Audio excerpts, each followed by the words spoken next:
শাহাবুদ্দিনকে অপসারণ, নতুন রাষ্ট্রপতি নিয়োগে আইনি নোটিশ। রাষ্ট্রপতির সাম্প্রতিক বক্তব্য জুলাই মাসকে অসম্মান করেছে, যার সাংবিধানিক দায়িত্ব ও শপথের পরিপন্থী।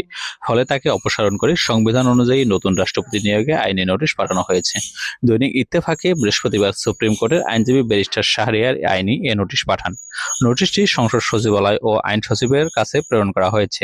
আইনি নোটিশে বলা হয়, জুলাইকে অসম্মান করে সাম্প্রতিক বক্তব্য দেওয়ার শপথ ভেঙেছেন রাষ্ট্রপতি মোহাম্মদ শাহাবুদ্দিন, আর তাই তাকে অপসারণ করে নতুন রাষ্ট্রপতি নিয়োগ দিয়ে ত্রয়োদশ সংসদের প্রথম অধিবেশন উদ্বোধন করাতে সংসদ সচিবালয় ও আইন সচিবকে আইনি নোটিশ পাঠিয়েছে আইনজীবী ব্যারিস্টার শাহরিয়ার।